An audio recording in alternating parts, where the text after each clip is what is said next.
With the bolt already in her bow and the string pulled back, the elf is dead set on letting her arrow loose and going straight into Rhianna's chest. However, thinks different of it as she has John's pistol pushed up against the back of her head.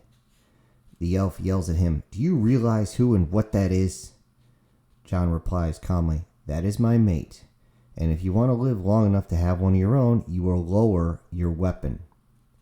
Turning the corner, Rhenna's son sees what's going on and draws his .22 revolver and aims it at the high elf's chest. During the standoff, they all hear, "Mommy!" as a young girl comes running up and grabs Rhenna by the leg. It was clear by the look that it is Rhenna's daughter, as she has many of the elven attributes. The high elf looks around and decides better of the situation and lowers her weapon. John takes it from her and throws it off to the side. He then takes away all her other weapons and begins to check her by patting her down. The elf, confused and annoyed, says, "What are you doing?" Pulling out two weapons that were obviously meant to be hidden, he shows it to her and says, "Finding these, now sit down." She does, and John looks to his son, "Take your sister outside." With little trouble, the young boy takes his sister outside and shuts the door. John sits down on the opposite side of the table, and Rhianna sits next to him. "Now, do you want to tell me why you want to harm my wife?" The elf looks at him, almost confused. "It has always been that way. For a millennia we have been..." "Stop," John says. "A millennia? Exactly how many generations has this feud of yours been going on?" Rhenna chimes in, "It has been untold generations since the high elves stripped my ancestors of their immortality and cast us aside." The elf yells in, "Your ancestors either fought against us or would not fight." Rhianna looks at her with rage. "Because of this, we were considered peasants. What, you would consider us lower class just because of it?" The high elf straightens herself. "Your kind is not worthy of us." Rhianna, even more pissed. "So you cast us out, even our children, and hoped that we would die in the mortal world?"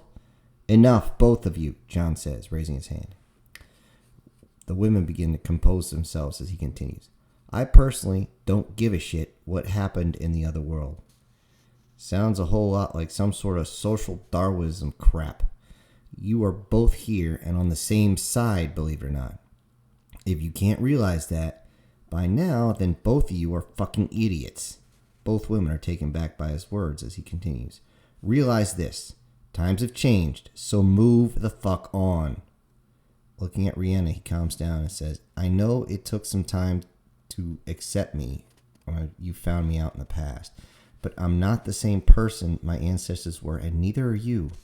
He turns to the elf. "Neither are you. Besides, look at me. You think just a human? Now, and be honest." The elf hesitates for a second. "Well, yes, a little, but I've come to respect the humans in this world." John replies, "What would happen if we suddenly looked at you and said, 'Oh, just an elf'? What do you think would happen?" "Probably a fight," she said. He comes back, "And what have you two elf clans been doing for so long?" Both are silent, and the truth begins to sink in. The high elf says, "But they began this by fighting against us." John says, "Really mature.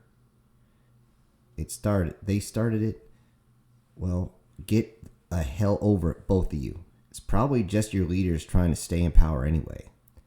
Taking a deep breath, trying to calm down. "Look, our political leaders pull the same crap, then try to brainwash you into believing only a certain way. I fell prey to this bullshit a long time ago, and I was able to break free. Because of this, my leader tries to kill me, but I escaped." The high elf, "You mean you ran?" John says, "It's not that simple." Rhenna calmly says, "It never is." John continues, "And now you have just made things more complicated. I know you will tell your masters that we're here, and they'll most likely send a group to slaughter my entire family. So you left us with no little choice." John sends a call to his son to have an emergency meeting, and the elf is given back her weapons and walks in front of John and Rana all the way to the meeting hall. The soldiers are in attendance, as well as most of the entire village. Everyone is on edge since the emergency meeting doesn't happen all that often. John stands in front of the crowd after he's introduced. I'm sure you're all wondering why you were called here. We have something important we need to tell you. He turns to Rena and motions her to take the stage. She takes a look across the room after she gets on stage, and then she took off her hat and headband, exposing her elfin heritage. Along with this, she released the magic covering that made her look more pale, and now it is clear that she is a dark elf. For those, as she says, for those of you that cannot see it enough, I will tell it to you straight. I'm a dark elf. The room becomes a little restless as most of them seem to look at her and look at the high elf in the corner. A young man yells out, "So, what does this mean?" Rihanna responds, "Only to let you know the truth before the soldiers in the back tell their masters, because when this happens, there's a good chance they will come to kill me and all of my family." The room begins to stir as they begin to size up the new soldiers. Rihanna continues, "For those that don't know, the High Elf and Dark Elf clans have been at war for countless generations. You see us both in the same place without killing each other is pretty much unheard of. The only thing stopping us here is my mate." And she motions over to John, who everyone is unknowingly, he's clutching his pistol inside his pocket. Brenna continues, "You all know me, and I will like to remain here with you. However, I will only do so if you all want me to stay. I will await your decision." Rana barely begins to walk away from the podium as the crowd erupts. It is clear that they want her to stay. Rana is almost moved to tears at the public outpouring of support. It takes John yelling to get everyone to quiet down. He says, "We thank you, and our family thanks you. Now that the secret is out, I ask this village to allow other elves to live here." He even motions towards the high elf, who looks a little confused at the offer. The crowd approves almost instantly, and John leaves the stage, getting the convoy commander and the dark elf to go with him, along with the high elf. The commander asks, "You want to explain what the fuck that was all about?" John replies, "A couple of things. First and foremost, it was about saving my family from one of your strike teams, kind of like what you did with the dragons. Second, it was about making sure this village is able to tolerate elves coming through," slightly looking sideways at the high elf there. "And third, it's about making this village strong." The commander says, "Stronger? Why would you need to be stronger?" John, a little annoyed, says, "Because you haven't brought us even a quarter of the weapons you promised for the payment we gave you. I can hear your men talk. The battle line is something right outside the village, yet you do nothing to help us." The high elf, "If you had asked, we would have come." John replies, "I haven't even seen a high elf since..."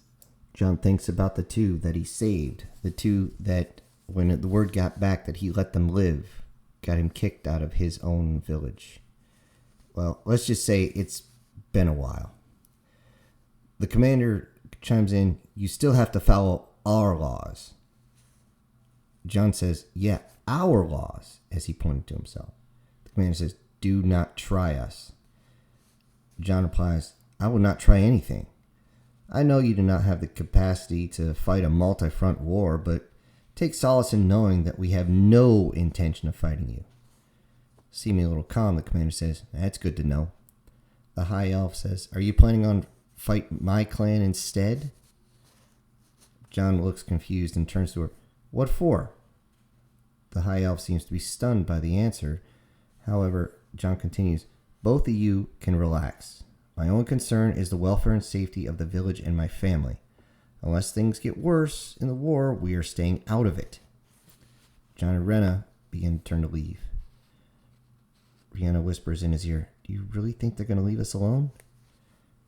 John says back, "Only time will tell."